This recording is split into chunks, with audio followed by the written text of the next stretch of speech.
All right, call the meeting to order. Do the Pledge of Allegiance. Pledge allegiance to the flag of the United States of America, to the republic for which it stands, one nation, under God, indivisible, with liberty and justice for all. Has everybody had a chance to review the agenda? Do I have a motion to approve the agenda? So moved. Is there a second? Second. Any discussion? All in favor? Aye. Aye. Any opposed? Okay, we'll move on to the approval of minutes. Can I have a motion to accept the November 18th, 2020 regular meeting minutes? So moved. Is there a second? Second. Discussion? Yeah, there's a correction that needs to be made on the attendees for the meeting. Steve Tuttle was listed as present, and Steve was not. Wasn't a board member at the time, and Frank Brown was. So I contacted Michelle and Cammie the other day, and it has been corrected on the copy that Michelle keeps. So is there any other discussion on the meeting minutes for November 18th? Is there a motion to approve the minutes with the change? So moved. Is there a second? Second. Any further discussion? All in favor? Aye. Aye. Any opposed? Approval of the minutes for November 18, 19, the closed session meeting. Is there a motion to approve? So moved. A second? Second. Any discussion? All in favor? Aye. Any opposed? Aye. Okay, President remarks. I only had one remark. You'll see in the packet that there is a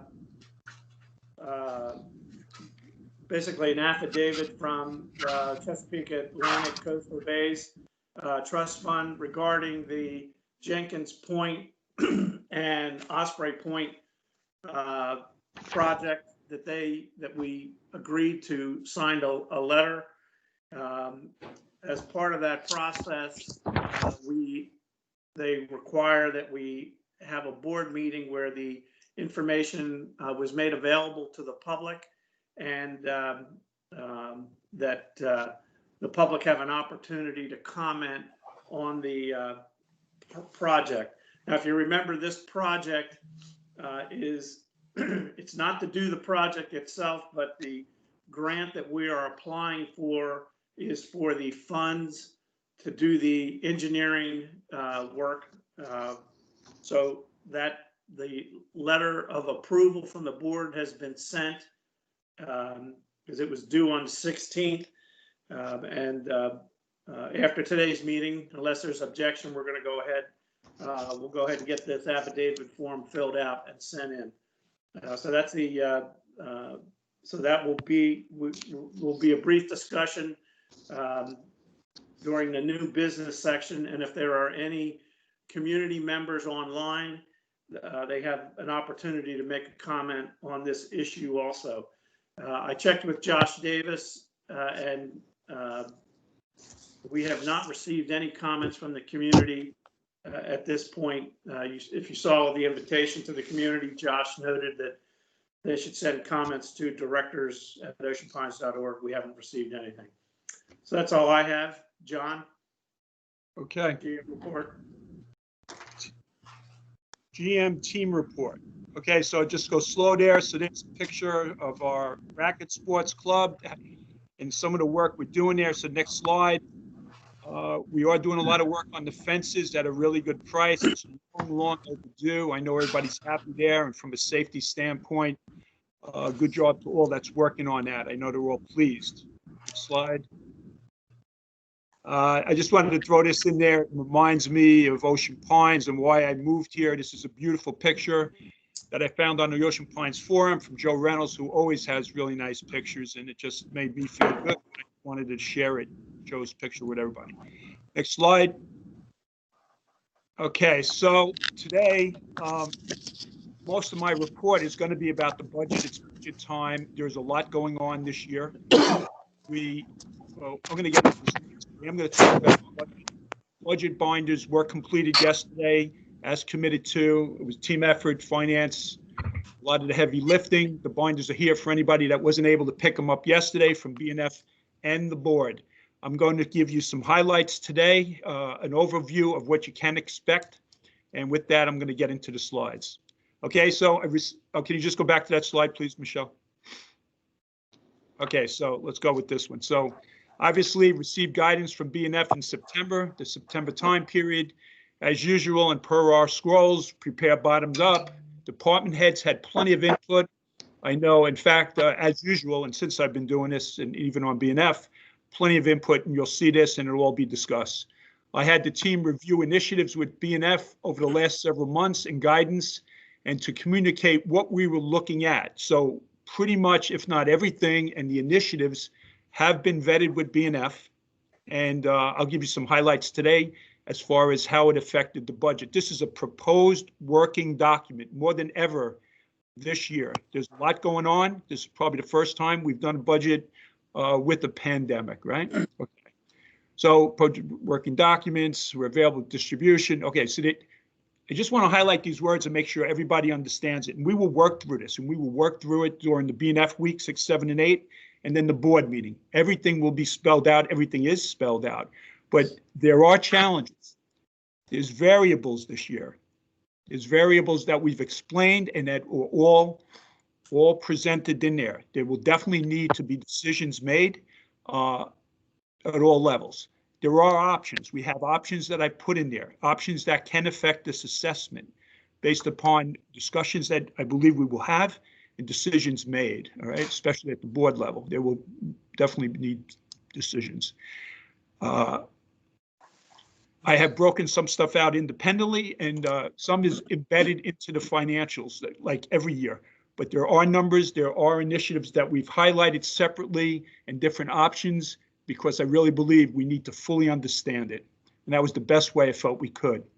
There was COVID-19, we have initiatives, we have rising salary and benefit costs, and I'll talk a little bit more about that today, as well as give you some type of dollar amount that we're looking at.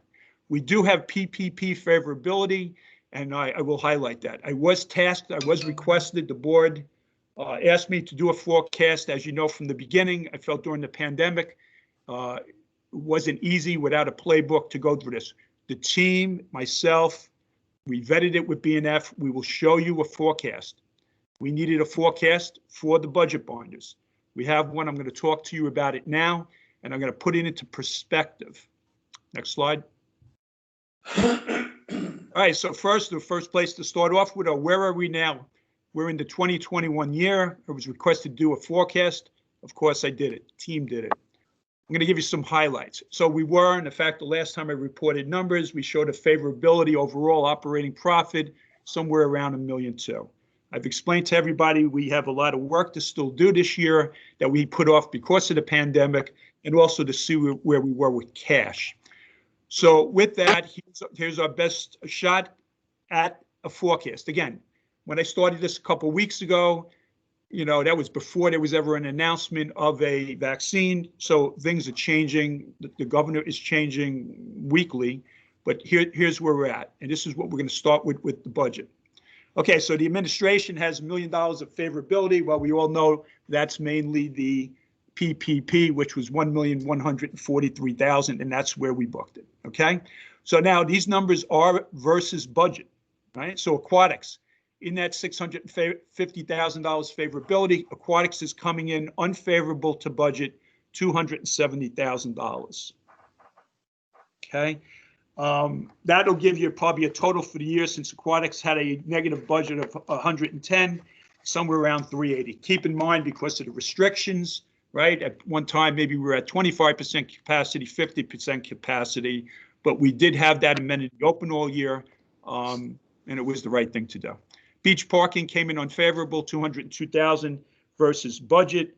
That gives us a net $289,000 favorable in this number in the forecast. General maintenance, $144,000 unfavorable. Now, all year I've been showing favorability there, which was a big number, into the 1.2 that we have last month that we showed everybody for the favorability. Couple things there. One, there's at least $200,000 worth of maintenance that we plan on doing, that we have put off, that we'll be doing over the next 4 or 5 months.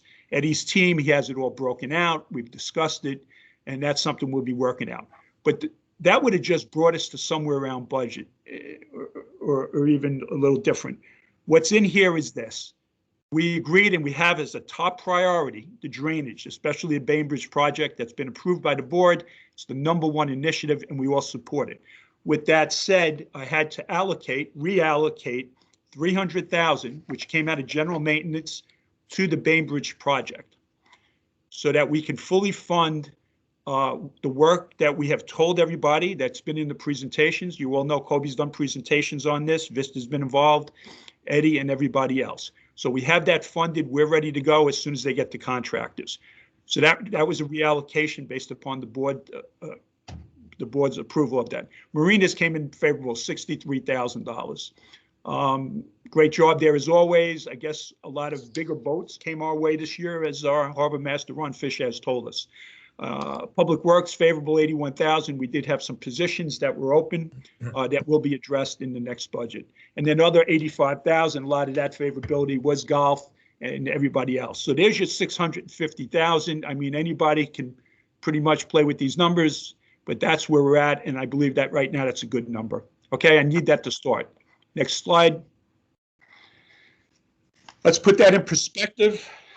So I said we're favorable $650,000. If anybody's been in my office, you'll see these charts all over the place.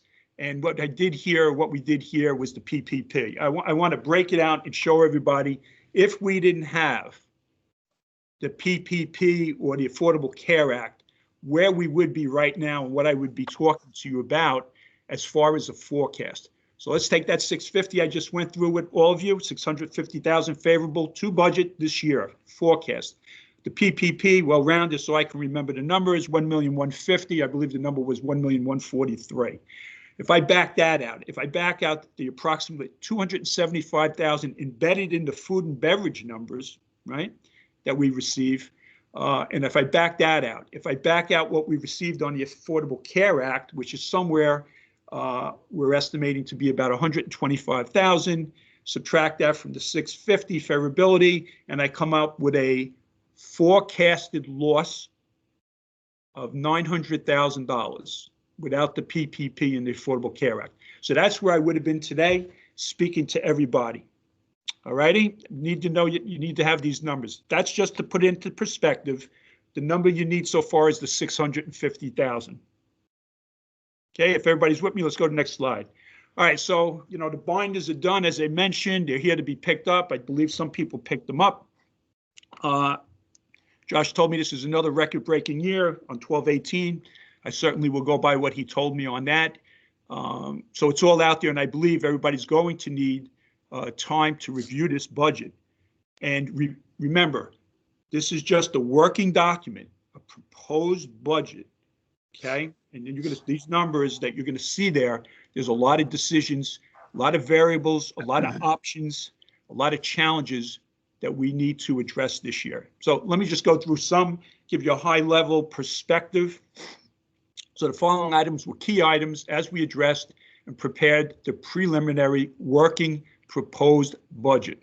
So if you take the operating departments in the drainage reserve, so drainage itself, so within the public works budget, there is a drainage line for maintenance, and we also have a drainage reserve, which both hit operating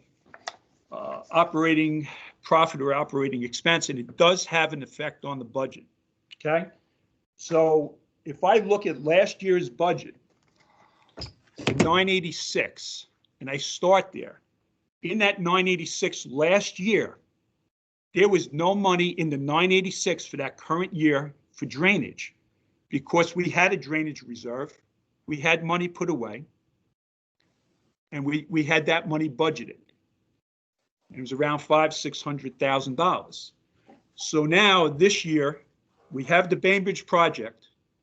We received a very nice grant from the county, from the state, whatever. We said we were going to do more work. We allocated approximately $300,000 in addition to that grant, which is the right thing for Ocean Pines to do. It's our top priority. With that said, this current year, I needed to still fund the pipes that we said we were going to do separate from Bainbridge. And that's where you saw that reallocation of several $100,000 allocated from the public works budget to that. And we're good for this year. But now when we look at 21-22, I don't have any money in drainage. And drainage is one of our top priorities. So we have put forth approximately in the budget somewhere around $350,000, $380,000 for drainage. Because I didn't have in the 986, the prior year, any money for drainage because we didn't need it, that alone would be an increase to last year's budget of $44. Right? And this will be all spelled out for you in the budget binders. But I'm just trying to show you all the challenges and all the items and the initiatives we have this year that wasn't there last year. And either we've made the decisions already or we still will have to.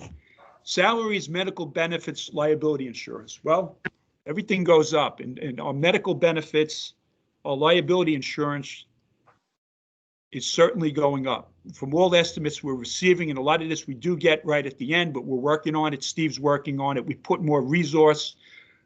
Steve asked for so that he can try, based upon giving information to the insurance carriers, we can possibly lower these increases. But what I'm being told is the medical benefits, we're looking at a 30% increase. That 30% is shared, right, partially by Ocean Pines, which would be in this budget as a charge, and then also our employees, since they pay 20%. That 30% is like $250,000. So that's an increase to last year's budget. For those who like to try to keep track on the assessment, I know I have somebody out there that does, $30. $30 increase just for that medical from last year. Salaries, we put in there a 3% increase. That would be $13. Liability insurance, well, that's going up 10%. That's $7. Again, it's all in the budget binder. I'm trying to give you highlights, but if you just look at salaries, medical benefits, liability insurance, that's $50. $50 that was not in last year's budget, 986. Right? Some of those salaries are statutory because there's an increase in minimum wage, and that's a big part of the salaries. The medical, the liability insurance, well, obviously, I guess that would have to be discussed. So when you just take those first two items,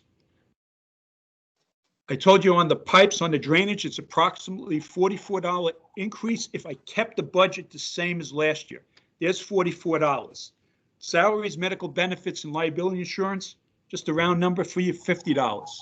So right now, I just explained $94 of possible increases to last year's budget. Aquatics and beach parking. Well, we're in a pandemic, and we saw that this year, and the team did a great job keeping that amenity open, right? The beach parking, it is what it is, but the aquatics, but you have limits.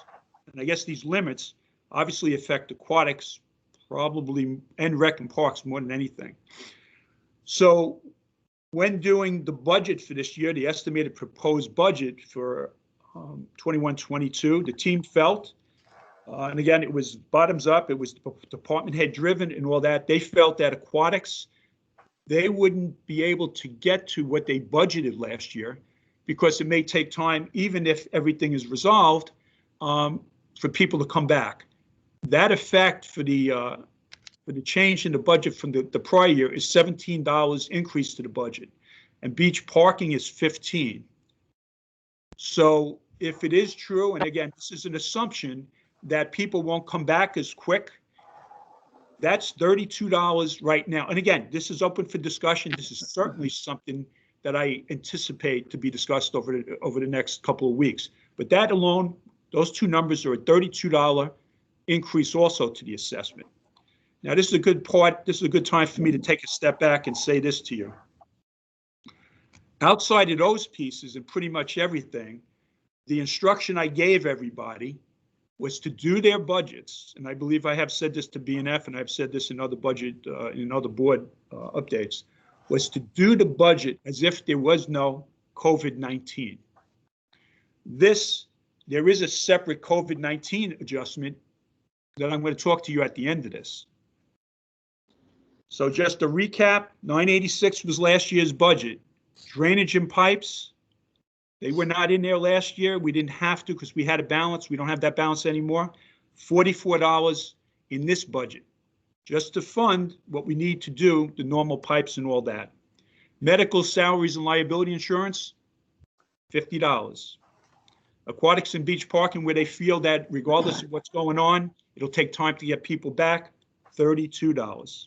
All right. Let's scroll down. Bulkheads. Last year I had $19 in there. I know there was a lot of pushback to increase it. We know we have bulkhead increases. We had them last year in the regular bulkheads to the homeowners, but in the general, I kept it at 19. The board, okay, but there was a lot of pushback because we knew there was increases. But since we were 0 the year before, I asked for the 19, you gave it. To reflect those increases now on the bulkheads for the general, which used to be 19 for years or whatever, we have that in there at $40. That's a $21 increase in the assessment since last year's 986 only had 19. Again, open for discussion, and obviously I'm sure it will be over time, but we did reflect the increased bulkhead costs. And keep in mind with this pandemic, what we're finding, and if anybody's gone to Home Depot or anything else, wood, among many resources, have gone through the roof. Scroll down a little bit, the rest of a little fire EMS, there was an increase this year of around $5. They were flat last year. Depreciation actually is coming in favorable from other years. It's actually a decrease of around $11 on the budget. So good to hear that. Just want to show you we are working on those areas. We do have some favorability, $9 for some positions that we're not filling, plus another 13, so there's $22 of favorability there. All right, let's go to the next slide. I tie this all together. Okay, so if anybody kept track, you could pretty much get an idea of on the operating budget where we are based upon what I just told you, and it's certainly spelled out in the budget binder. With that said, there was many initiatives that we looked at that I updated the board each month, but we vetted with BNF and we received their guidance, and I certainly reflected it one way or another in this budget. I already spoke to you about the Bainbridge Drainage, #1 priority, compliments to the board and everybody else. And that's all reflected in there. The T-docks, the racket courts. Now, I've given updates on these. I had them right at the top. BNF did. There was probably one difference between BNF and myself, and I'll talk about that. But the T-docks and the racket courts. Just off the top of my head, we said the T-docks was somewhere around 50, 60,000. Ron Fisher, Debbie, they all gave estimates and revenue projections that they believed that that investment over 2 years will probably be making our money back plus. Between the gas sales that he believes it'll bring in, as well as the additional customers for the yacht club. The rackets courts, we're still working on that, but it's somewhere around 130 to 150. Trying to get the fence cost. I know Tim called me last night. I know that whole team, Kobe and all them, are working on that stuff. So there's somewhere around 140 for all that. If I take the 140 for the racket courts and the T-docks, this is important. The board allocated out of replacement reserves last year an amount of money and put it in new capital. Going with that same, I think it's 10%, we did the same thing this year for new capital. Now, I know we spoke about last year and the board spoke about the addition at the sports court pool, which now apparently is not the priority and certainly should be the priority that, or where we had it ranked in the past. Whereas we all did pretty much the T-docks and racket courts. So the funding for these two items, which are new capital, and by the way, Terry is working on trying to get a grant, and I'm sure Kobe and Tim are also on the racket courts. Maybe this number comes down a considerable bit. But the number for the T-docks and the racket courts, I allocated against the new capital, which I believe is the right thing. obviously open for discussion, but it's all out there for everybody to see. Okay? The mailboxes and the boat ramps. Now, there was a lot of passion for that. Apparently, B&F had the mailboxes. Now, there were a lot of differences there, whether there was a pavilion over it, whether it was new capital, whether it was replacement, whether we owned it or didn't. I did not include this in the budget, but we have it there. We have presented it to B&F. I certainly have the numbers for it. It's definitely, we need to discuss it. We need to understand, and the board needs to make decisions. Now, we have been, or I've been told that we have been maintaining them. I believe we should continue on that. But this definitely needs to be looked at because it is a big number, a very big number. But again, it'll be there and it'll all be sorted out. I do not have that in the budget binder in the numbers that you'll see. Same thing with the boat ramps. Boat ramps was somewhere around $30,000. I know B&F on that one had more questions and everything, and I think they even had that one put to the side. For now, we will definitely discuss it. As you see, this same outline I'll be using when we present. Kayak storage, it's only around $5,000. Debbie and I forget who else, they'll be doing a presentation to B&F on Monday on it. The recreation pier. I put that to the side. I know B&F had some positivity on it, as well as everybody. Moby Violante's idea of making it a recreation pier as opposed to just crabbing, I think is a great idea. A homeowner took me on a site the other day, which possibly could be good, but right now the recreation pier has not made it into this budget, but it certainly is in the outline, right? So I don't have that in there. So all the pieces here, the Bainbridge Drainage, I already showed you and I reflected it in on the prior page, $44. Well, it's not just Bainbridge, it's just drainage in general. The T-Docks and the Racket courts, because it's going to come out of new capital, and we did fund new capital last year, and if I take the same funding this year, it doesn't have an effect on the 986. All right. If anybody has questions on that, I'll certainly go into that. Let's go to the last piece in this challenge in these variables that we haven't had before. The COVID adjustment. Remember the instructions I gave everybody, department heads, and everybody followed it. Do not reflect any COVID adjustment that you believe in, which we experienced this year, which was offset as of now by a PPP grant or whatever that we received. And keep in mind, that still needs to be addressed. I know Steve Phillips has all the paperwork all ready to go. B&F is overseeing that. I will certainly update it. I'm involved with it also. And that's why we had that favorability, and that's why that 650 was important to everybody. That $650,000 number, the favorability in this current year, we need to look at that. What I did was the $186,000 in operating deficit that we still have, which the board has said that we will pay off over X amount of years, and I think this is the second or third year. If we take the $186,000, let's use $200,000 for me because it's easier with the numbers, and I got a lot of numbers here. If I take the $650 and we fund the operating deficit, because I didn't fund the operating deficit from the prior years in this budget, and we didn't fund it last year, we took it from favorability, yeah. If I take the 200 out of the 650, and again, that 650 is not a final number. That would bring that number down to 400,000. Okay, estimated forecast today. With a lot of moving parts, a lot of variabilities, a lot of unknowns. But that 400,000 is important because now once we fund the 186,000 that we inherited from past generations, I'm just saying that, you know, whatever, we got 400,000. I need you to know that number because in 2 months, that number may be more in concrete. And we can look at that number as we look at the numbers, the variables, the options, the challenges that we have in this budget. So we do have that. We have that card. We'll put it to the side. Let it unwind over the next couple of months. I just need you to all to understand that. I am looking at it. I'm looking at all pieces because I see, and I have seen for months, and if anybody's been listening or anybody's in my updates, this has all been put out there. But we certainly can address this and this board can get at where they decide to be. And Steve and myself and my department heads and everything will break it all out as we all make this decision on what this assessment's going to be this year. Whether it is no assessment increase or there is an assessment increase. Okay, so keep that 400. Keep it in mind. I will be updating everybody over the next several months. The COVID adjustment. Well, we did receive one, and just give me a second.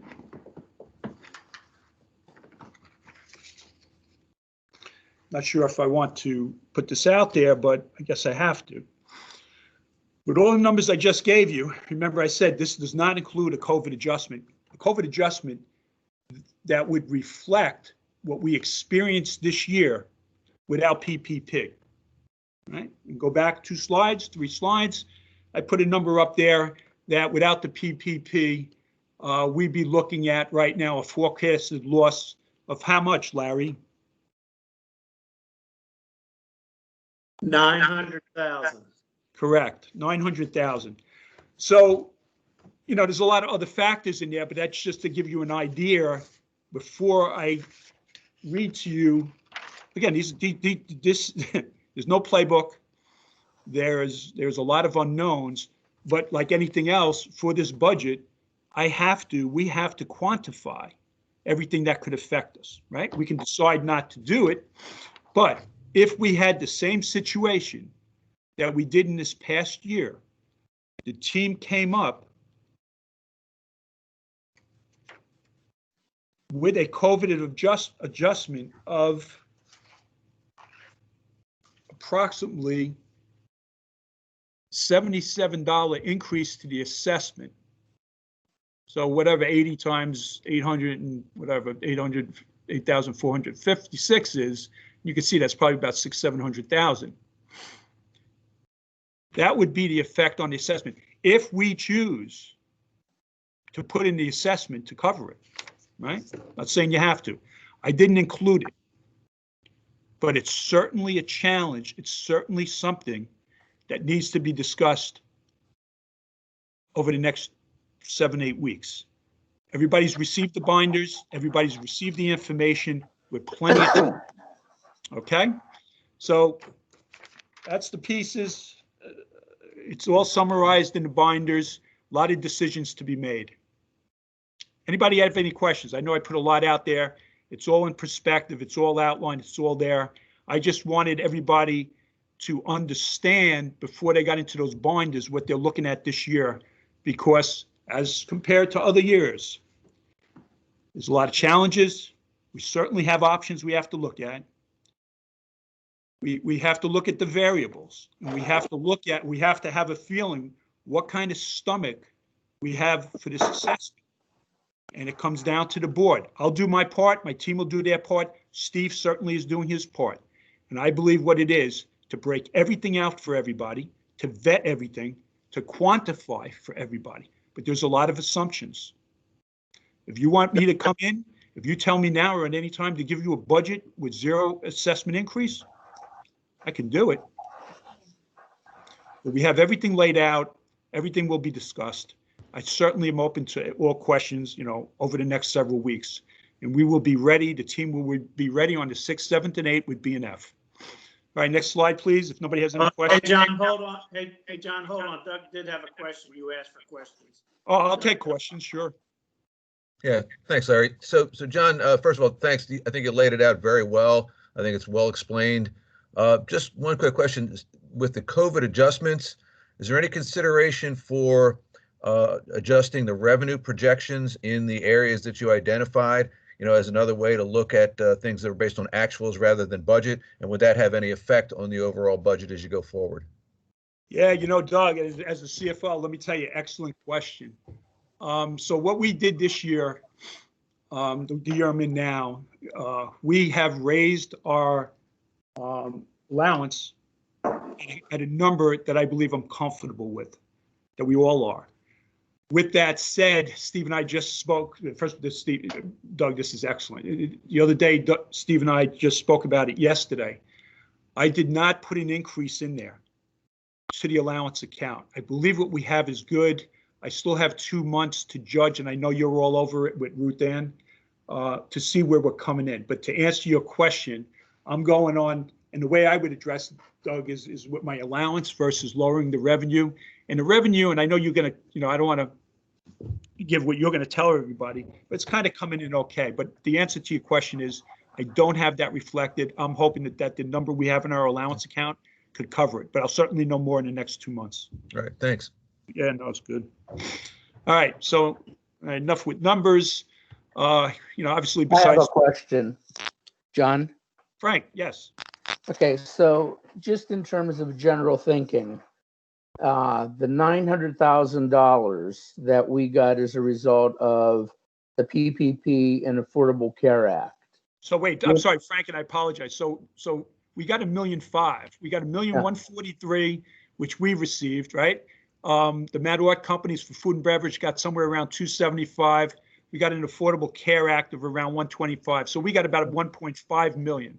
Yeah, but our $900,000 favorable that we're showing, without those, would equate to 650 favorable. The 900, I know it's a lot of numbers. The 900 is the loss we would have had today. Right. Hadn't received. So the 650, I think, is the number you're looking for, favorability. Well, the 900 loss that covered equates to about $108 per home in assessment. Yes, sir. Okay, that's the point.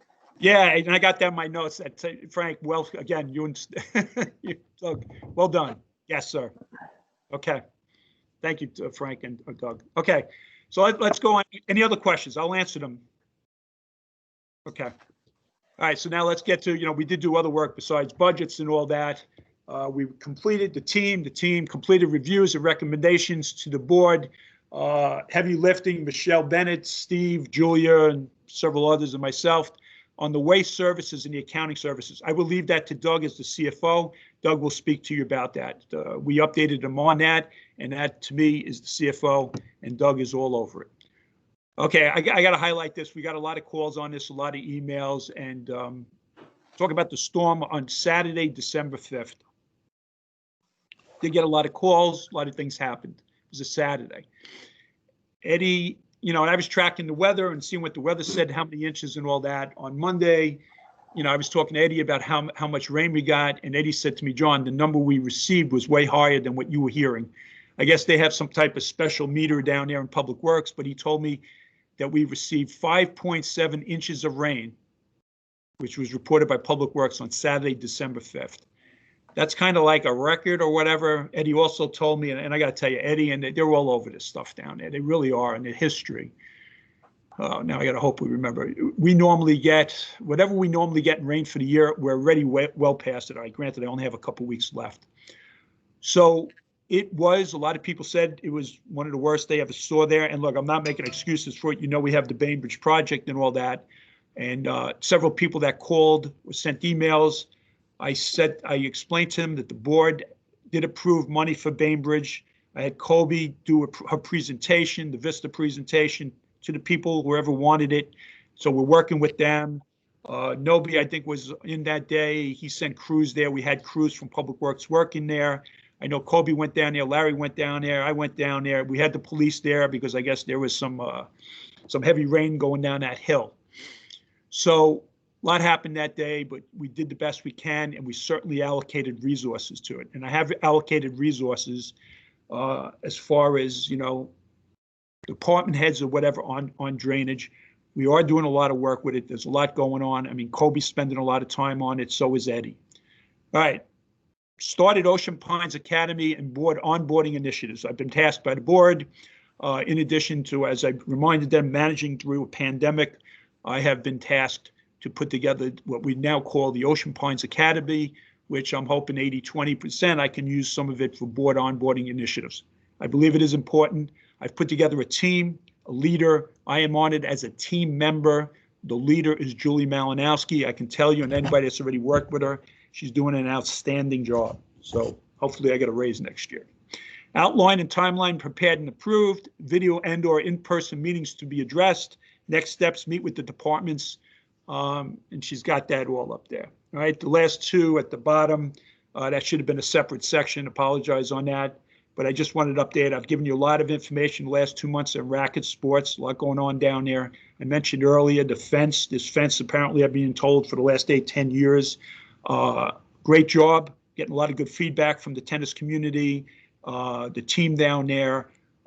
We picked the right company. The price was good. We did a lot of analysis on it because we got bids that went from here to here. I mean, the spread was unbelievable. We used the Public Works. I got a shout out to Clint, did an analysis, everything we looked at. And we're basically getting those fences done for around $8,000, $9,000, $10,000. Again, we're repairing them, okay? A lot of other work went on down there as we continue to bring racket sports where it should be, just like we've done with golf, and we will do that for everything, okay? So then I just wanted to mention, as I did earlier, we have allocated not just money, not just funds, but resources, people power to the drainage, as well as the software. And I do want to talk about the software. Next slide. All right, so before I get into all this, just let me give an overview on it. The software was definitely the right way to go from the beginning. There's no question about it. Once that decision was made, we need to embrace it. I need to allocate resources to it. I need to look at the timeline. I have adjusted the resources to it. I have adjusted the timeline to it, and I've updated everybody, and it's needed. I'm not saying there was anything wrong with the one we had, but it was kind of aggressive with everything going on, kind of aggressive, and there's nothing wrong with that, as long as we did identify it earlier. But there's a lot of customization with this system. I happened to be here 3 years ago. I worked here for 4 months, so you know it. I kind of got the feeling, and I saw what everybody was trying to do then, the technical work group and all that, excellent people, and they all want an integrated system, which I totally agree with, as much as we can do. I also knew back then, and I know now, that there was not one system fits all. No way, there wasn't. So I want you all to look at it the way I look at it. We found a company that said they can do it, and I'm sure at the end of the day they will. With that said, my role is to get the resources within reason and extend the timeline, which I've done. We've allocated a lot more resource there. Just the other day, I asked our 2 IT people, Steve Grabowski and Howard, their percentage of time they spend on it. They both told me at least 75% of their time. So that's normal resources we use for something else on that. But that's normal. How else are you going to put a system in like this? You have to do that. And I expected that, and it was not a surprise to me when they told me those numbers. The missing ingredient, which I believe we have here, is this, and I've said this before. I need to look around and have a team, team that embraces it. And when I have that, I know I'm going to succeed, or we will succeed with this project down the road. We have that more than I have seen, okay? And I have mentioned the names, whether it's Kathleen Cook, it's Debbie Donahue, individuals that came to me in the beginning and said, hey, look, okay, we support this thing, but here's what we see. That's what we need, not people that run down the tailors and, killing it and whatever. And again, that's just a general statement based upon what I've seen in other companies. I got more people all over the place. We have Ruth Ann in memberships. We have Julia in finance. And now we have Linda down there in Public Works and CPI. They've embraced it. Oh, I missed one. Let me get it. They've embraced it. And they're moving the ball forward, along with the 2 Steves. I spend a lot of time on it. I know Doug has volunteered some time, and I appreciate that.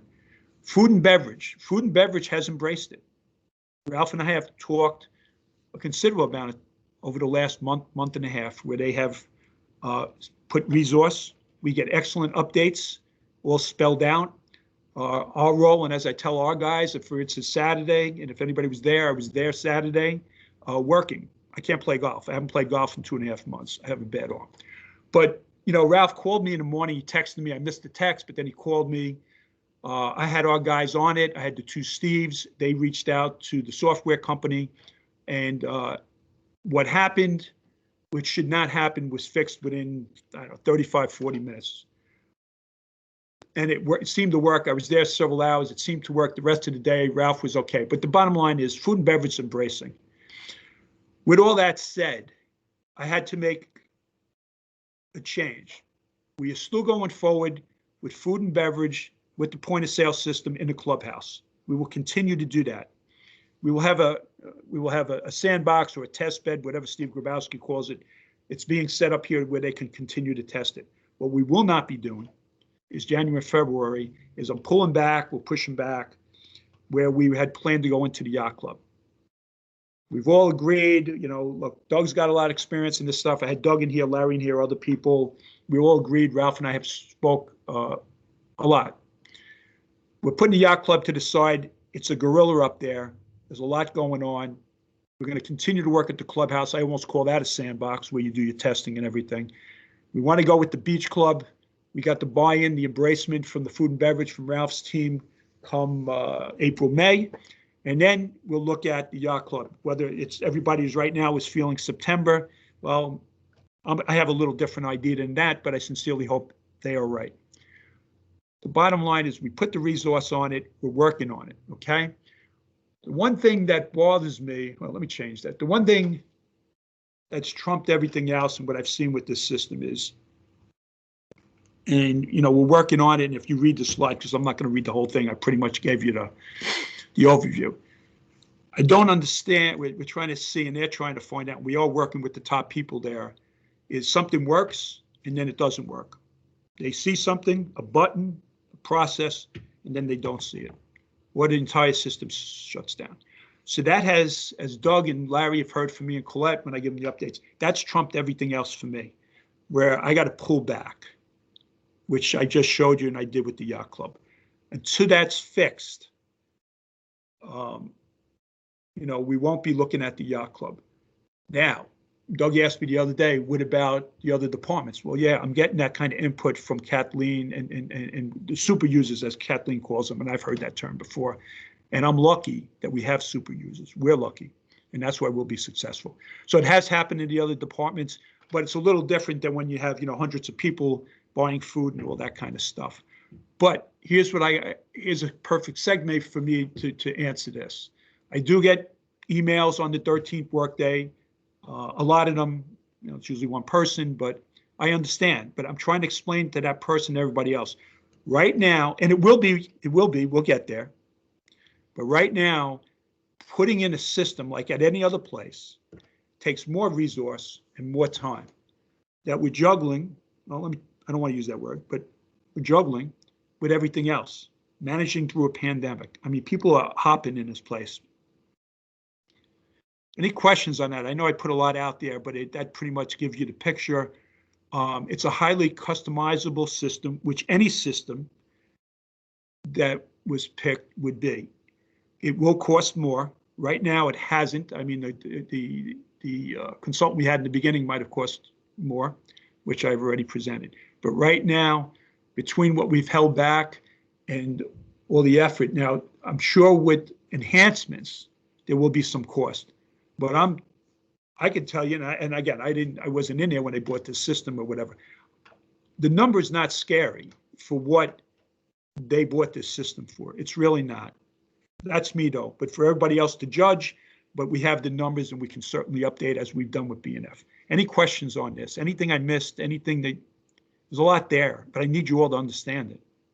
Doug.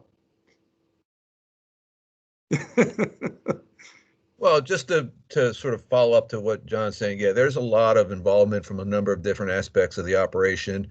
I think that John and his team has really kind of put the focus onto our vendor to let them understand how important this thing is to our overall operation. And we're getting, from my perspective, again, I'm at arm's length from this, we're getting reasonable response, but I think they could do better. And I think John is starting to push them to do a little bit better because we're no longer in a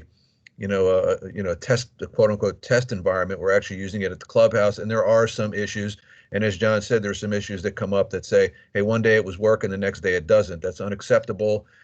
Pushing towards root cause analysis rather than a one-time fix is, another way to do things. So I think we'll get there, but I think, John, it's very prudent that he's made the decision to push back to not put it in the yacht club in the January, February timeframe. Let's take a look at it. We've got the buy-in, and I think that's very important. The buy-in from not only food and beverage, from the other departments as well. So we'll continue to monitor it. John's, I'm lockstep with you, John, and any support you need from me, just name it. I can help. Appreciate it. Anybody else? Larry? Yeah, and I agree with everything you said. Just for everybody else's information, Ralph has hired an individual who currently is learning all the system from Katie down at the country club. He anticipates Katie will be doing something different. So he's already made the commitment to hire someone who will work with John and his team to try to get this thing installed properly. Okay, anybody else before I move on? Okay, next slide. All right, so the dashboards, I mean, with everything else, I almost took these out, but it pretty much shows that, the team down there at CPI, that everything, they're moving the ball forward, and the team is in process, ARC, everything. I mean, I'm comfortable with everything else going on. So just some high level, as we go on. I just had a lot this month. I'll give you more detail, but it's all there. Next. All right, work orders, and like Eddie said, he can't go through every work order with me, but our public works, what I would just want to show everybody is public works is fully engaged. I get a lot of exposure to them. I go out with them because I want to understand this place. There's a lot of work orders. They do a lot. They really and truly do. Whether it's drainage or anything else. I've set them up, and they have been, but to make sure everybody else understands here, they're a service department. And sometimes, I see from the updates that they're stretched, but then I have somebody complaining about them or whatever. And I'm just trying to get that so that everybody understands and that I can oversee that to help out so that they're not getting pulled and we can allocate the resources and spread out. And we've done that at Racket Sports, and we're making improvements. I'm making some fine tuning on how we manage and how this whole process goes, or who's in charge, or who's giving the updates, and just keeping some benchmarks and all that. When we get the rain that we did, what was that, December 5th, they're out there, and we put more resource. But, you got the leaves coming down and everything, and it affects the process, because if there's one jam somewhere, it's going to jam and back up on a system that is 30, 50 years old to begin with. All right, next slide. That's all I got on this. Oh, geez, I didn't even get to the financials. All right. So where am I? Month of October. Interesting. I think late last night. So just bear with me if I mix up. Late last night, Steve was able to finish and get the controllers' reports out there. So I am going to report October, and I'm going to give you the flash. I was looking at the flash, right, which is the estimate for the current month. He was spot on with it. So I'm just going to go with that for now. I can give you the overview and the detail. Just give me a second, because I have a lot. Okay, so let's do October, since I never did October. All right, so we get into the month of October. This has been pretty successful going this route so far. So in October, we were favorable to budget, $134,000. All right, you got the detail there. I'm going to give you the overview for October and the year to date, as opposed to going through everything. I've already been talking for a while. So the main thing is it's favorable. Next slide. That was the month. So there's that 1.2. If you heard me at the beginning when I gave you the estimate at the end of this year, this fiscal year, where I said 650, I started off with the 1267, right? And I kind of gave you the detail, kind of reconciled, pretty much did, how I got from the 1.2, or we got from the 1.2 down to the 650. So I did that already. So let's go to the next slide, where I can give you the detail where we were at of October. So there's your month. There's your favorability, public works, general maintenance, which has been favorable every month, as Larry points out to me. But as I said earlier, one of the biggest numbers getting from the 1.2, right, that I just showed you down to the 650 forecast at the end of the year, was the deferred maintenance that we've put off, that we now have a plan. We had the pandemic, a lot of other things going on, whether it was new construction and all that, replacement construction, I'm sorry. But now we're focused on that. Eddie has a time frame and all that, and we're allocating it with everything else. So there will be a lot of work there, and you will see this number, as I showed you earlier, go actually negative, because also the reallocation of maintenance money or whatever to the pipes to offset the money that was allocated to Bainbridge. All a good thing. Rec and Parks is coming in favorable. Obviously, with programs being cut or being shut down, the team is working, savings everywhere else. Golf ops and maintenance, I got to tell you something. I'm going to say that a lot of it is the money, the investment that we made down there, the team. That course is in the best shape it's been in. There has been a lot of focus on detail. We have, I love when I say this, we have addressed the root cause. I'm getting a lot of positive feedback. Obviously, people are playing.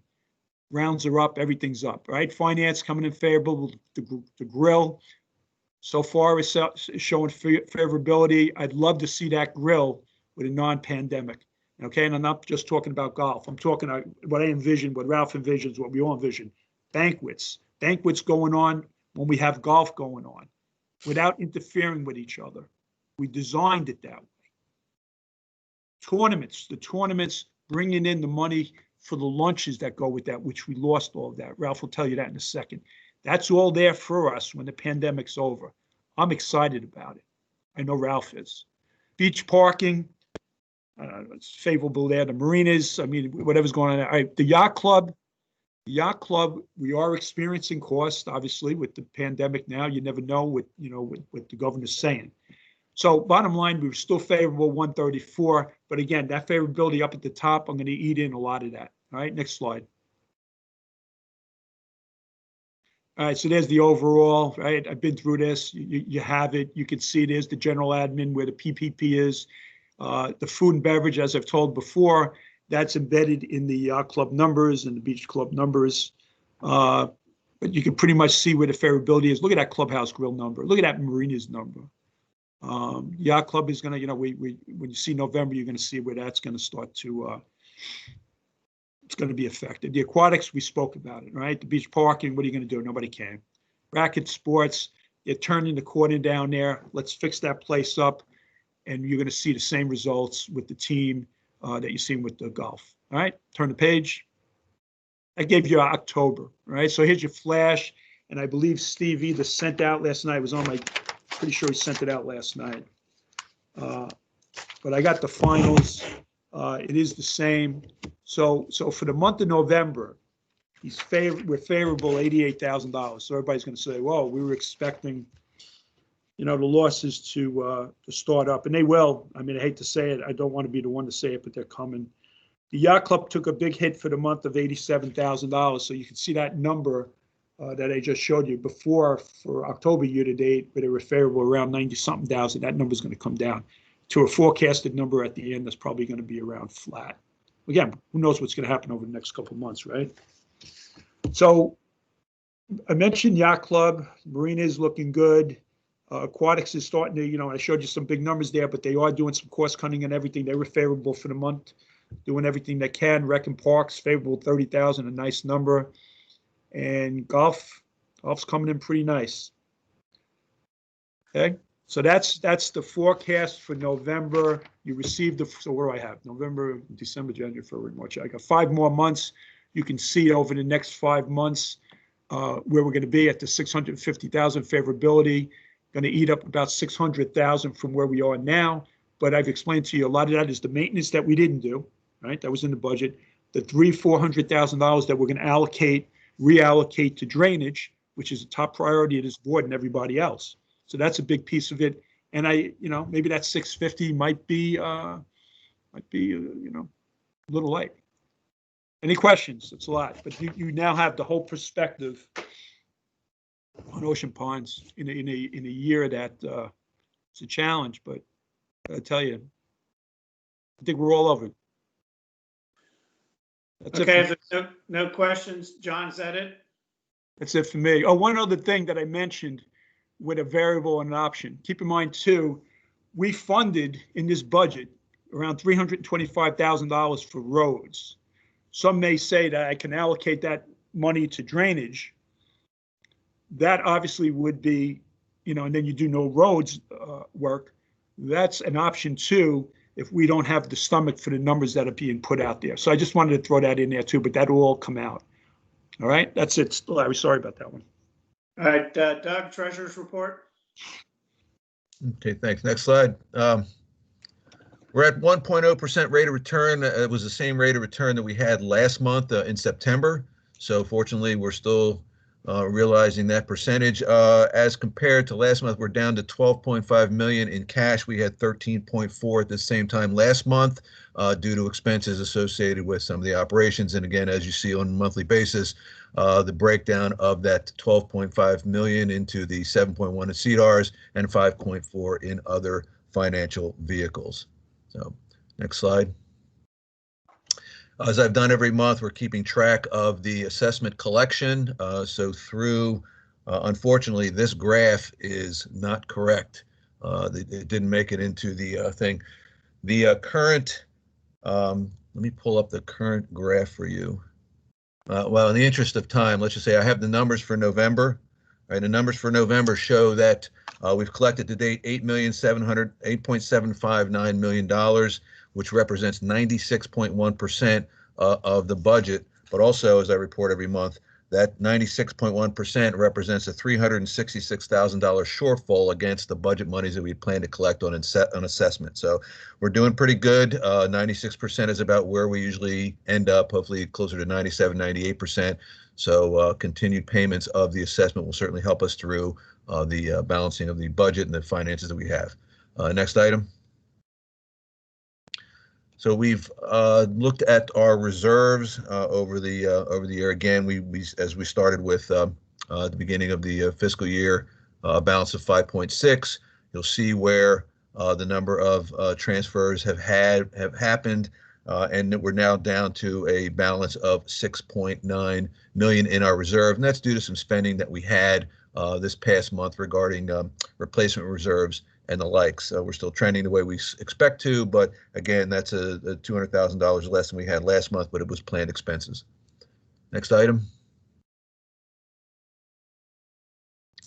So again, as we look to chart where we need to be with our reserve fund balance at the end of this current fiscal year, we're trending to 5.1 million as of last month. Right now, based on some capital expenses that came out of replacement, specifically the police vehicle and a couple of other things that the board had authorized, that's going to be adjusted down to 5.07 million, which is not that much difference. But again, our responsibility is to make sure that we track where we believe the target number for the end of the fiscal year is going to be for all of our reserve accounts. And we're certainly going to manage to that number.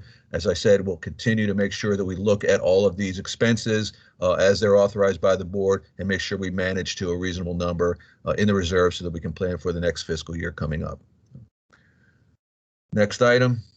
That's it. So I got one more thing to show everyone. Last month, Larry, you had asked if we were talking about delinquent accounts, and there was a report that showed the number of delinquent accounts, but there weren't any dollars associated with it. Thanks to John and his team, we can report some actual dollar amounts associated with that. And I won't go into all the details. I'll just give you 2 data points. One is as of July 31st of this year, there were 1,071 delinquent accounts, and that amount was 1.665 million. As of November 30th, we are down to 490 delinquent accounts, and the total that comes to is $974,900. So the efforts of John's team, the efforts of the collection from our legal counsel, and their efforts are certainly yielding the kind of results. As with anything, we'd like to have that down closer to 0. I don't think that's realistic, but certainly I think we just want to make sure that the membership knows that there's a concerted effort to reduce the number of delinquent accounts in any way possible, and that we'll continue to look at that over time and try to work to see if we can, address that number as we can. So that's it for me. Any questions? Thanks. Yeah, I just have one comment on that too, Doug, on the delinquent accounts. Everybody should understand that historically we're at about $900,000 yearly of delinquent accounts. Some of that is in collection. And as the year goes on, that number stays about the same. The percentage-wise to assessments, with our income base going up slightly each year, that percentage goes down. So it's, it's about what it has been. Doug, I think according to the bylaws, you'll need to do a formalized report for the board in February. And Yeah. Usually by then the numbers are where they are. So, all right. Yep, that'll Okay. be done along with the decision for the rate for late fees as well. That's also due in February. So Correct. All right. So are there any public comments? And as I mentioned at the beginning, there were no comments sent into directors.org, oceanpines.org for us to consider. Is there anyone who is on the meeting that would like to make public comments?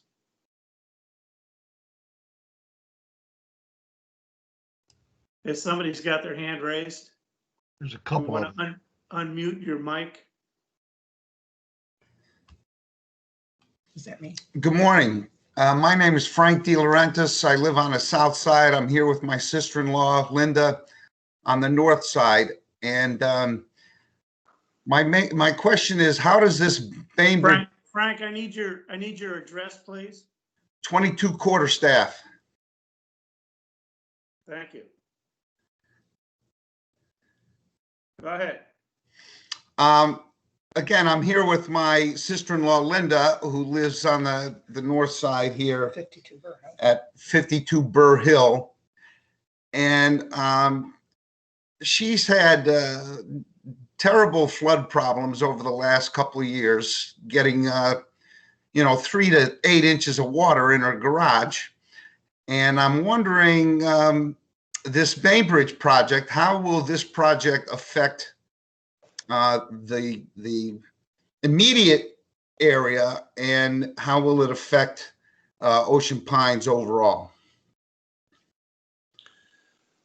John, do you want to address that? I'll go ahead and, we normally don't respond to public comments, but John, can you address that since there's been so many issues with the Bainbridge project and the drainage? You need to unmute your mic, John. Thank you. So obviously the Bainbridge project, hold on one second, is going to be a positive effect. So Kobe's just texting me also. So for the Bainbridge area, that whole area all around the pond, it's definitely going to help it.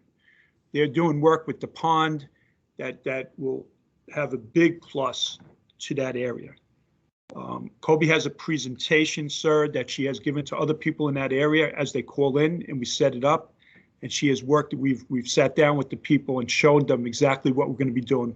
But the increase, the new pipes, the wear, everything that's being done around the pond will all help that area.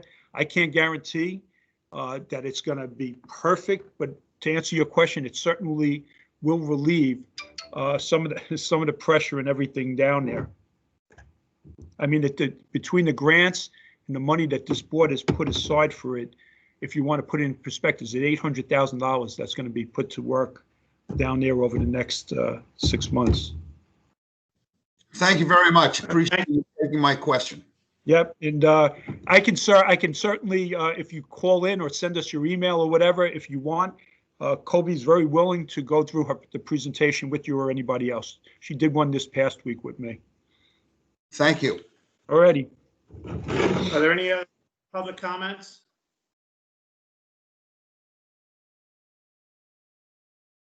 All right, seeing none, I'm going to close the floor to public comments.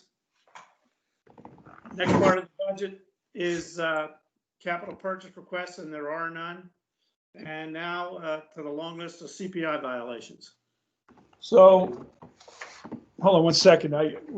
Larry, what I'm going to ask on this is if Michelle could get to that page, it kind of answers what I was going to say. What?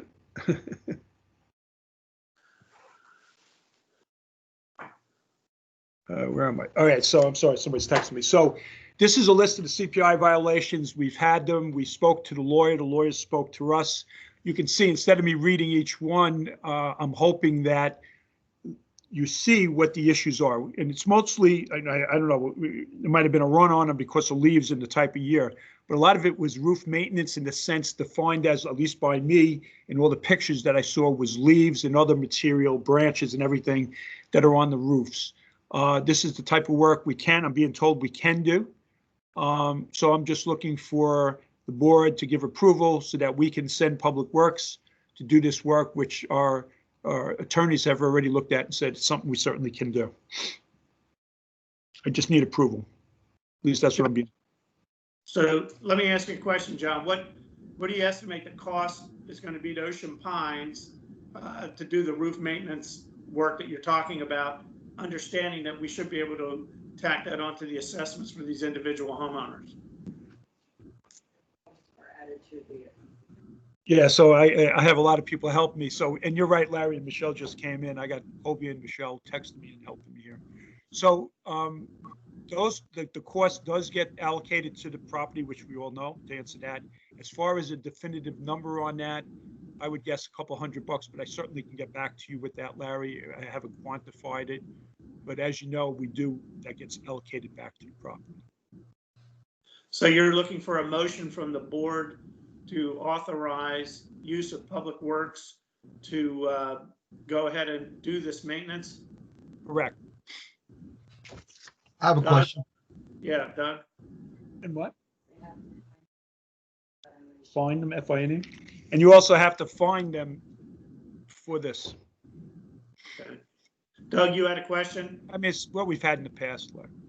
Yeah, so I get it. I guess in the interest of time, they're pretty much the same kinds of things and so on and so forth. And I, conceptually don't have an issue with it. I just wanted to bring sort of, in looking at the pictures, just bring to light two of the properties. The one is 18 Harbormist, and based on the picture, I'm not really sure that I see something that's so egregious and so beyond what the DRs would allow that we need to take action on it. And the same can be said, at least in my opinion, for 62 Falconbridge. I really don't see, based on this picture, a real problem per se on roof. The other ones, yes, I would agree that there's some intervention that's required. But these two properties, unless I'm missing something, I just like, someone else's thoughts on, is it as bad as compared to the other ones?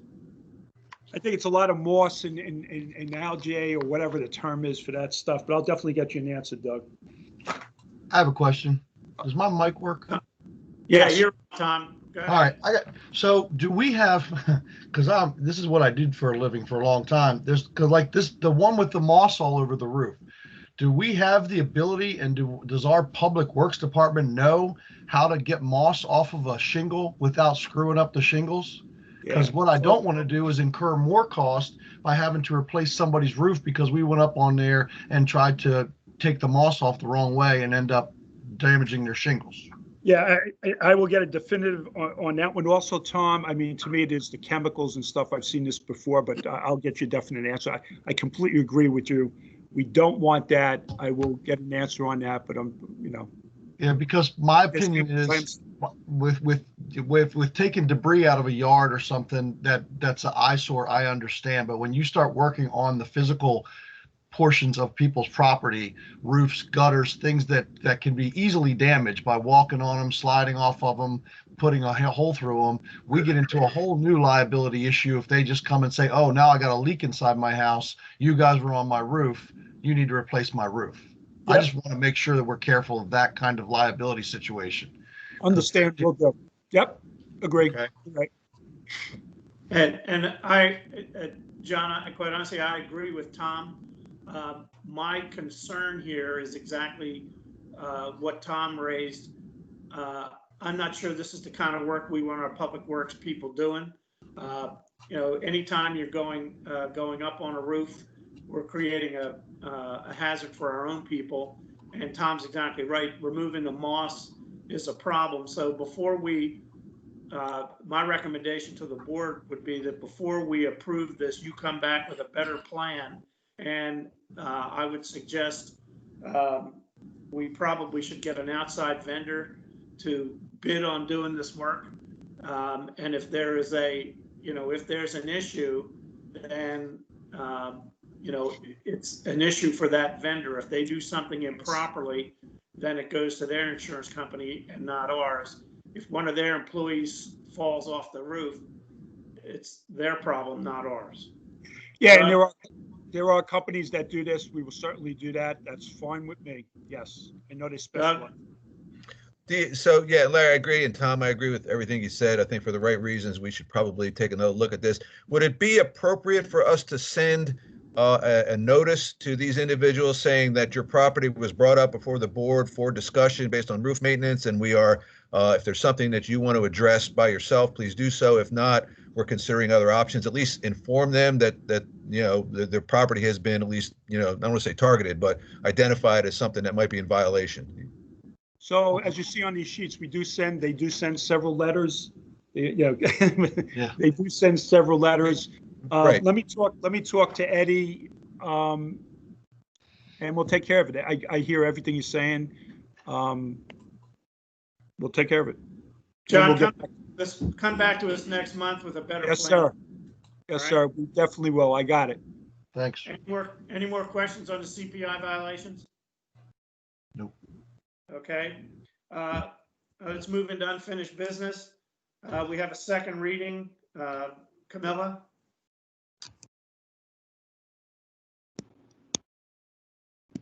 Yes, thank you. The second reading is of a motion that I put forward to have a Racket Club Advisory Committee to be formed and members selected to serve. And the purpose and effect of this is that racket sports, as we've heard earlier in this presentation, are growing at a very rapid pace. There's a lot of new pickleball participants. There's a lot of new tennis participants. And the participation in racket sports will have the opportunity to participate in this community, which I guess for lack of a better word would be multidisciplinary. We do have some people who play both racquetball, paddleball, and tennis. So we are looking for people who have participation in those sports so that we can identify what the needs are and talk about them as a kind of a clearinghouse for moving anything forward to the board, and also for just engendering a spirit of collegiality and cooperation among these groups, which is going to be, I think, a very interesting thing to do because it's a really, really, really good group of people. Camilla, can you go ahead? You have to read the your motion for the second time. Can you go ahead and do that, please? Yes, I moved that a Racket Club Advisory Committee be formed and members selected to serve on the committee. The purpose and effect is that the racket sports are growing at a rapid pace. A Racket Sports Advisory Committee will ensure that this growth is based on solid planning and logic and completed with input of the Racket Facilities Director and his personnel. Participants in all racket sports will have the opportunity to participate in the committee, bringing forth their ideas for growth, development, and improvement at the facility. The background of this is that racket sports have long been important and an integral part of the amenities at Ocean Pines. In recent times, activity at the tennis courts is increasing due to an addition of timeless tennis, paddleball, and platform tennis. Pickleball has increased at a dramatic rate and has a need for additional courts. It is important to anticipate and evaluate the need for court supplies and personnel to continue the progress being made at the Racket Center. Is there a second? Second. Discussion? Doug? So first of all, I'm in full support of this. It's more along the housekeeping lines. Number one, the Racket Sports Advisory Committee used to be Resolution C14, and it was put to rest about 4 years ago, I believe. Mm-hmm. So what I would recommend is that we either use that text to submit a new C14 resolution to be added to our book of resolutions. And I believe we should probably run that by the Bylaws and Resolutions Committee for their review. I think what we've done here, unless we disagree, is that we've authorized or potentially authorizing the formation of that committee, and then the follow-up activity would be to make sure we re-author resolution C14 and make sure it follows through all the normal protocols to become a resolution in our environment. Thank you, Doug. Doug, I was going to bring that up also, that the reality of this motion should be C14 was not eliminated, it was suspended. And, Right. And that was reviewed. I know it was reviewed with the Bylaws Committee. So Camilla, I think what we need to do is amend your motion to reinstate resolution C14. And then that gives us the ability to establish the Racket Sports Advisory Committee. So, Doug, would you make a motion to amend this motion so that we can reinstitute C14? Yeah, I'd like to make a motion to have a friendly amendment to change the language to say, rather than a Racket Club Advisory Committee be formed, to change it to say reinstate resolution C14 authorizing the Racket Sports, recognizing the Racket Sports Advisory Committee. And I'll take that as a friendly amendment. All right, is there a second? Tom, you're muted, Tom, but I can see your lips moving. Second. There you go. Okay. Is there any further discussion? All right. Is all in favor of the friendly amendment? Say aye. Aye. Aye. Any opposed? Okay. Is there any discussion on the amended motion? Seeing no discussion, all in favor of the amended motion to reinstate C14, say aye. Aye. Aye. Any opposed? Okay. And the next item is the board work group updates. And Camilla, thank you for gathering all the information, but I'd like each committee leader on these, liaison leader for these advisory groups, just to give a brief update, not just for the board, but so that the public hears what's going on. So Frank, can you give an update on the short-term rental work group? Sure. We have met with the police chiefs multiple times, the fire chief, the fire marshal, and our attorneys, and the county zoning officials. And as a result of that, have pursued a course of revising or adding to our architectural guidelines a clause or whatever. I mean, what it would be necessary to regulate short-term rentals under the ARC guidelines. We have a semi-final document that I distributed to the board and to the ARC chairman yesterday that shows what those guidelines would be. Assuming that I have captured all of the ARC comments correctly, the next step for that will be for them to say that I've captured them correctly. We will then send that document to our attorneys for a final review. After that review, assuming there are no changes or with any changes they recommend, it'll go back to the ARC for voting. Once they vote on it, then the board will vote on it, incorporate it in our guidelines. And I am reasonably optimistic that that will be in the January board meeting. If not, it should be without fail in the February board meeting. Okay, thanks, Frank. Colette, you want to go ahead and talk about your advisory groups? Yes, I've been involved in the succession planning advisory group, which consists of myself, Frank Daly, and Camilla Rogers. We have been working with the Siegel group, the consultant that helped us out with the compensation study on developing tools to go through a process to determine the qualifications required for the position and a process for vetting employees who self-nominate for consideration. And so where we are at this point is a 360 evaluation process has been developed. Those have been sent out to employees who will be doing completing them for the one candidate who has come forth for consideration.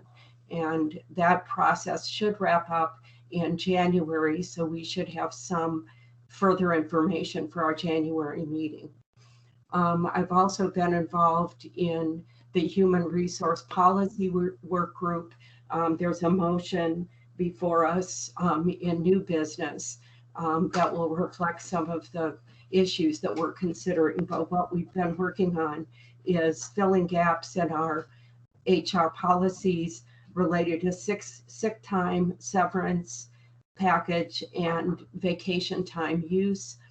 This work group has consisted of myself, Kathy Strajewski from our HR department, and George Soliak, who's a member of the Budget and Finance Committee, who has expertise in HR.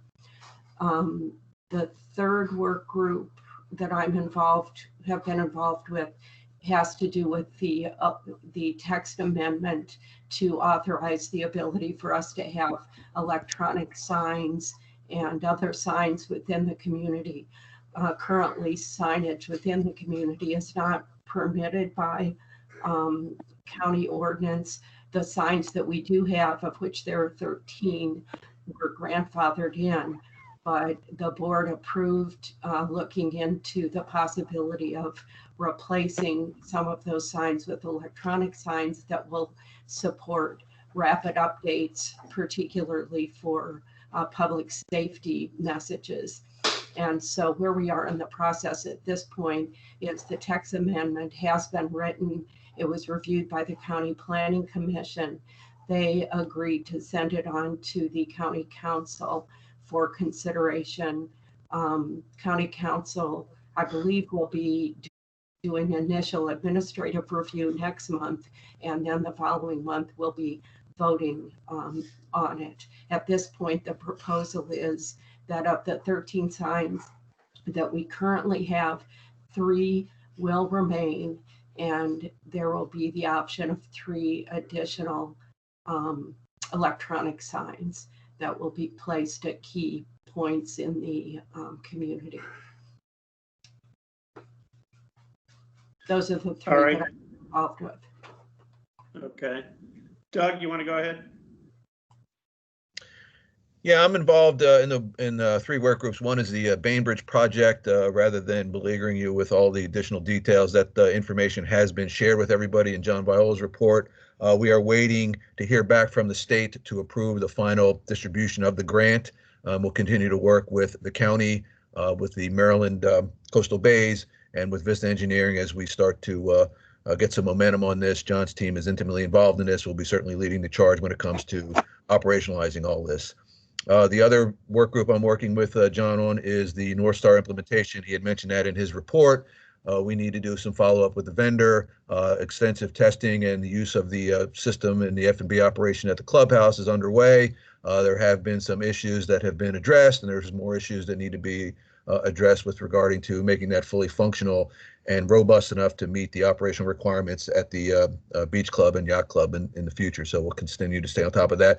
And then last but not least, I'm part of the work group that's doing a review of the bylaws with myself, Cami Rogers, Jim Trummel, and Jenny Cropper-Rhines. We had our first meeting last week and started to vet out exactly how we wanted to take an approach on looking at all the bylaws and starting to review them. More will follow up. We've got another meeting scheduled for, I believe, January 4th, and we'll continue our work. We have a soft target for the to look at the annual meeting as perhaps a target to have at least something for consideration. That's not a commitment yet. It's just a soft target, and more updates will be coming along as we have our meetings. And that's it. Okay, and I think that's the end of them. I do want to note that Tom and Frank Brown are also involved in some of these work groups. That's an update. I think on a going forward, what I'd like to try to do is sort of rotate the advisory groups to see to get updates for the board and the community. And I'm thinking also about having the committee liaisons 1 or 2 a month give an update on what's going on in the committees. So again, so that the rest of the board members have an idea of what's going on within the committees, and also so the community knows too. All right, so let's move into new business. We have a motion for trash removal and a motion for accounting, both by Doug. Doug, you want to go ahead? Make the motion to approve the selection of Republic Services to provide trash and recycling services to Ocean Pines. The purpose and effect approval of the motion will allow OPA to enter into a contract with Republic Services. The background is the GM and his team have done the research on companies that provide these types of services. Based on the analysis, the GM is recommending that we move forward in selecting Republic as the vendor to provide these services to Ocean Pines. Is there a second? Second. Any discussion? Is there a cost increase with Republic this year? I mean, do we have any idea what the cost of trash removal is going to be? I think it was $3.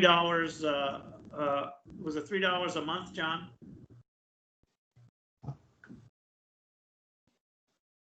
John, Yeah, you're muted.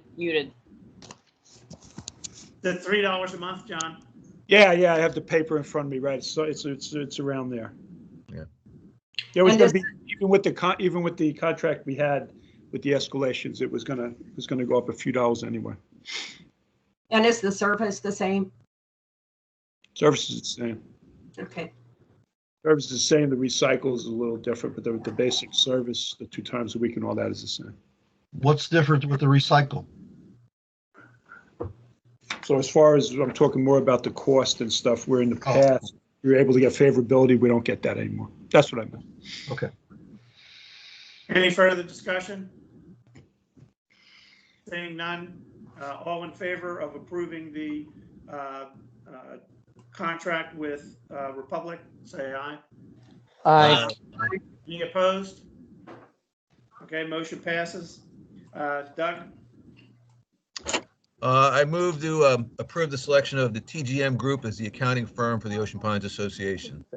Purpose and effect is the motion, if passed, will enable OPA to enter into a contractual agreement with TGM Group to provide the required accounting services. In the background, the GM and his team have done the required research on accounting services to ensure that any accounting firms being considered can meet the requirements of the organization. The GM is recommending TGM Group based on his and his team's evaluation of the firm's ability to meet OPA requirements for accounting services. Is there a second? Second. Discussion?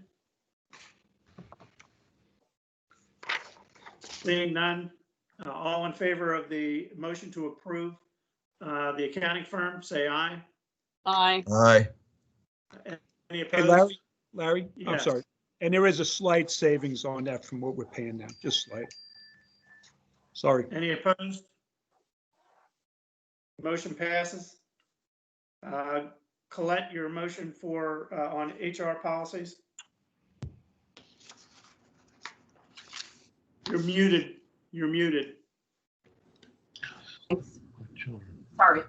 To approve the following changes to OPA HR policies to go into effect for all employees as of January 1, 2021.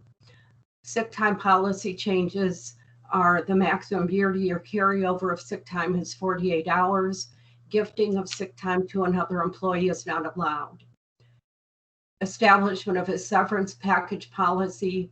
Severance package is available for termination due to reduction in force or job elimination. Severance package is not available for any other separations from employment, including but not limited to voluntary separation, retirement, termination for cause, expiration of approved medical leave, expiration of approved FMLA, or for temporary layoff. Severance package does not apply to employees on the individual employment contracts. The OPA severance package provides for 1 week's pay for each year of employment to a maximum of 13 weeks pay, 1 week of medical coverage for each year of employment to a maximum of 13 weeks medical coverage. Should the employee secure employment with the new employer during the time of their severance-based medical coverage by OPA will cease at such time as the employee secures medical coverage with the new employer. Establishment of vacation time use policy. Employee may use vacation for a maximum of 40 consecutive scheduled work hours unless additional consecutive scheduled work hours are approved by their department head.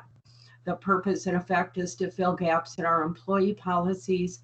Discussion. Currently, there is no sick time carryover limit. Currently, no policy exists related to severance package offering and vacation time use. The changes are recommended by the HR policy work group based on research into policies in neighboring communities, industry, and consideration of the size of our organization. Since this motion was written, we have received input from employees, and additional information has come forth from policies for Worcester County employees, and I think one other municipality, specifically as it has to do with the sick time policy changes. And so I think if I'm going to reflect back on my previous colleague who used to say that sometimes our motions are not ready for prime time, I would say that this sick time policy change is going to require some additional work, but I welcome discussion from my colleagues before we go forth with this. Colette, with that in mind, I'd like to make a friendly amendment to your motion that we remove the sick time policy changes portion of the motion. I accept that friendly amendment. Okay, so is there a second to that to the motion with the friendly amendment removing the sick time policy changes? Larry, Yeah. point of order. We have to approve the friendly amendment before we can move forward. That's what I'm trying to do. Is there a second to the? Is there a second to the friendly changes for the friendly amendment? I second. Any discussion? I have a comment. There's a few more working pieces to this, and as Colette said, we've received feedback from the employees. We're also looking at what the state requirements are, as well as what local communities are doing. So there's more work that needs to be done on the sick time policy, but the other two portions of the motion appear to be okay. So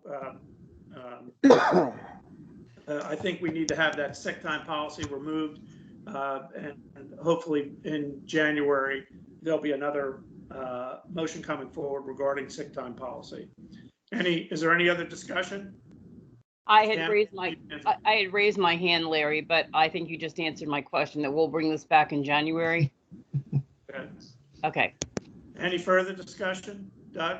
Yeah, one more question with regard to the severance package. You've noted that week's pay for every year of employee and every year of employment. And then the third bullet item says, should the employee secure employment with a new employer during the time their medical coverage will be eliminated. What about their salary coverage?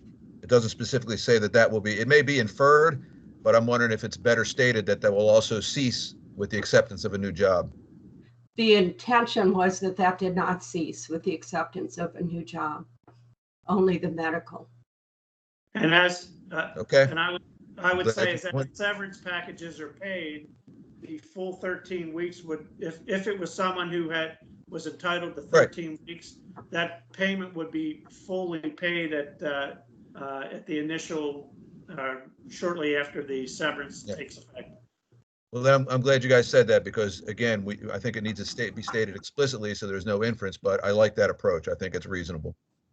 Any further discussion?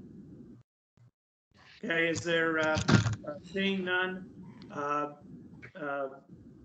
all in favor of the friendly amendment to the motion, say aye. Aye. Aye. Any opposed? Okay, seeing none, the friendly amendment is accepted. So now Colette has read the motion with the friendly amendment. Is there a second to that motion? Second. Any further discussion on the motion? Seeing none, all in favor of the motion as amended, say aye. Aye. Aye. Any opposed? Okay, the motion passes. Okay, the next item, as I mentioned earlier, this is a discussion topic, and it's regarding the information that was provided for everyone regarding the Jenkins Point, Osprey Point area. Maryland Coastal Bays is looking to apply for a grant to have the engineering work done on to restore the Jenkins Point Island.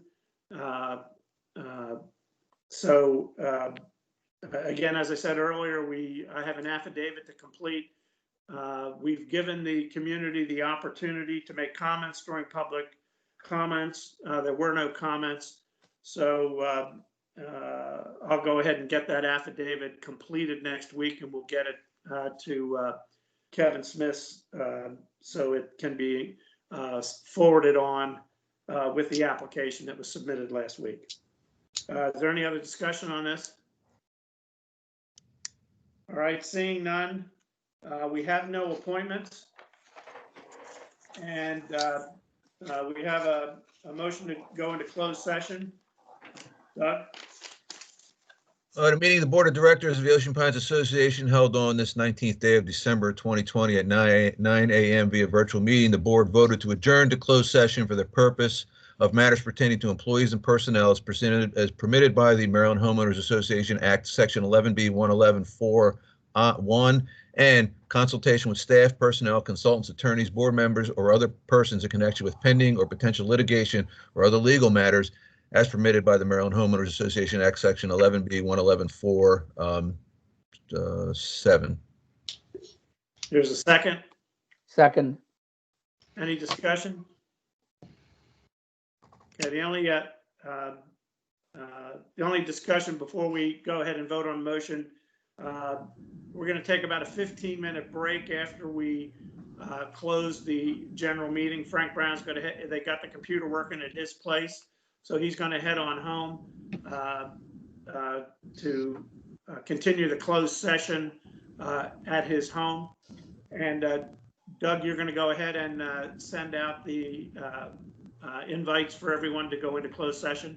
Yeah, we can do it one of two ways. Larry and I chatted about this. If since there's going to be a 15-minute break, then I can. What I was going to do is just open up a video chat, and we can continue where we are after we close this meeting. But since we're going to take 15 minutes, I think it's easier because everybody knows how to get into a meeting after an invite. I'll just send out an invite here as soon as we close the meeting to everybody, and we'll join that meeting again in what? 50, you want to make it 11 o'clock?